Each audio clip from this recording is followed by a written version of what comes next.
Assalamualaikum warahmatullahi wabarakatuh. Selamat pagi anak-anak. Bagaimana kabarnya hari ini? Semoga kita senantiasa diberi kesempatan dan kesehatan. Silakan anak-anak persiapkan buku paket, kemudian juga alat tulisnya. Silakan ikuti kegiatan belajar dengan sebaik-baiknya. Kemudian catat hal-hal penting dan kerjakan tugas-tugasnya. Kompetensi dasar. Perhatikan indikator yang akan kita capai.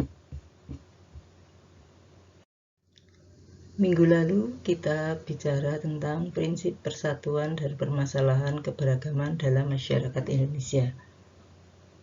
Sekarang kita akan membahas tentang upaya pencegahan konflik yang bersifat sara serta prinsip persatuan dalam keberagaman di bidang sosial, budaya, dan ekonomi dalam bingkai Bhinneka Tunggal Ika.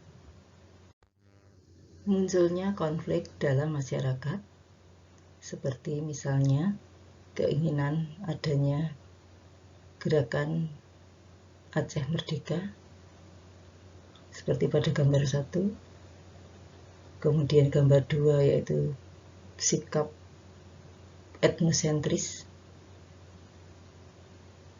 yang menganggap sukunya paling baik, sehingga kadang-kadang menimbulkan stereotip atau menilai atau berprasangka buruk menilai sukunya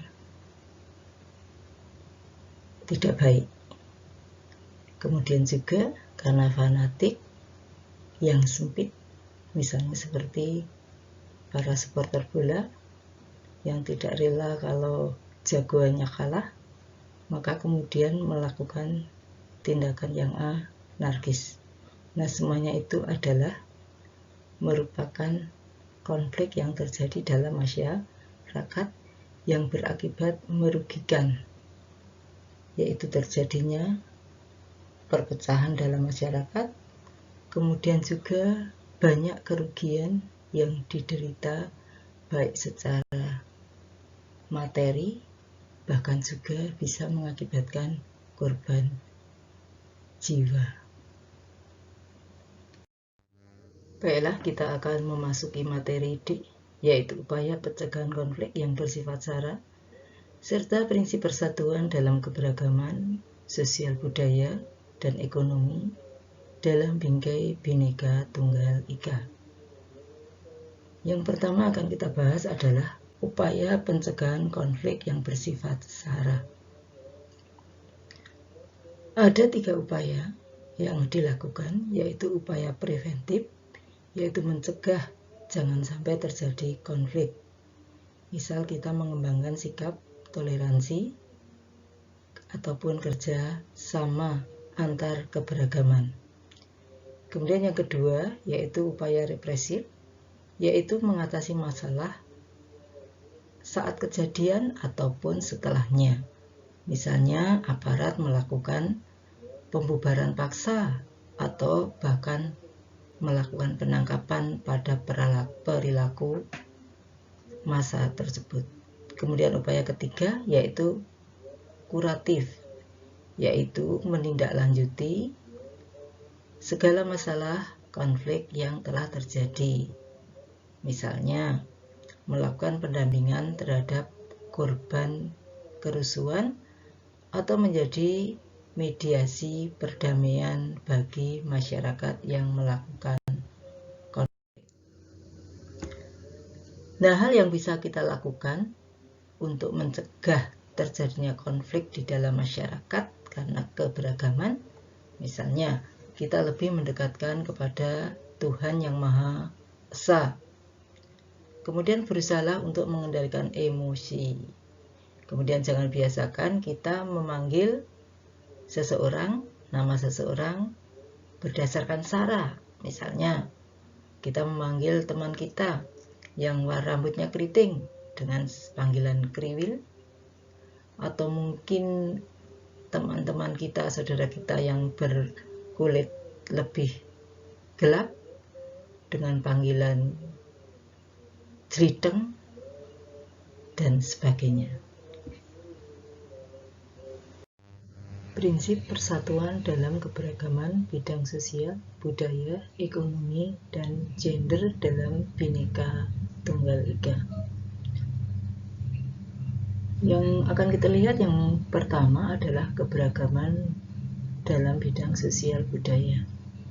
Kita sadar bahwa manusia adalah makhluk individu sekaligus makhluk sosial.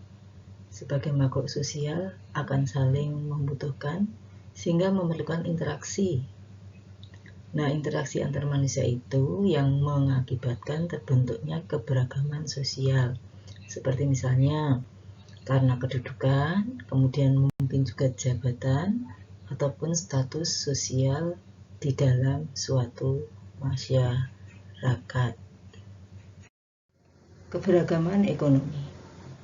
Kondisi masyarakat Indonesia sangat beragam, sehingga keadaan ekonominya pun juga beragam. Sebagai manusia, tentu harus berdaya dan berupaya untuk bisa memenuhi kebutuhan. Berbagai macam profesi, kedudukan, jabatan, atau pendidikan, dan juga penghasilan mempengaruhi tingkat kesejahteraan masyarakat, mempengaruhi tingkat perekonomian mereka. Ada yang miskin, ada yang kaya, ada yang prasejahtera, sejahtera, bahkan ada juga yang golongan bawah ataupun juga golongan atas. Nah, karena keberagaman kondisi ekonomi inilah, maka kemudian ada saling membantu, yang kuat, yang kaya, membantu yang lemah, yang miskin. Kemudian pemerintah sendiri juga berusaha untuk membantu, meningkatkan, memberdayakan ekonomi masyarakat. Sehingga di dalam kehidupan sehari-hari, kelompok masyarakat bawah mampu untuk memenuhi kebutuhan minimalnya. Keberagaman gender.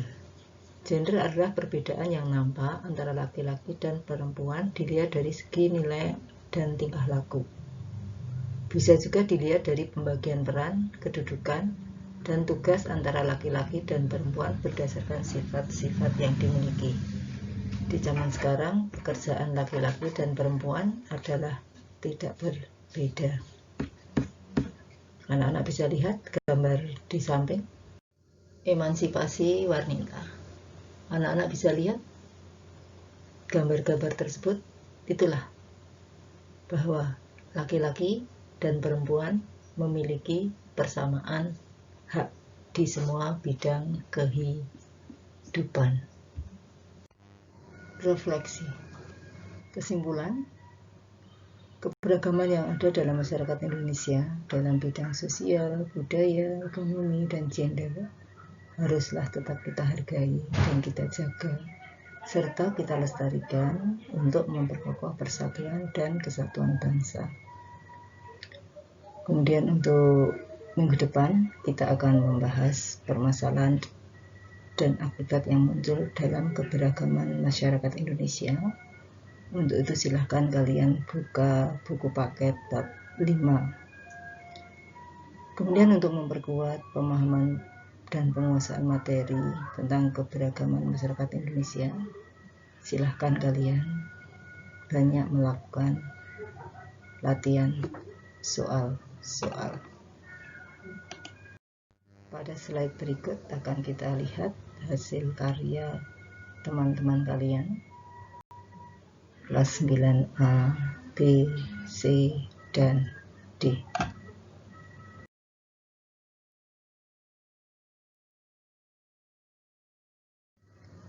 Baik, semoga apa yang kita lakukan hari ini bermanfaat. Kurang lebihnya mohon maaf.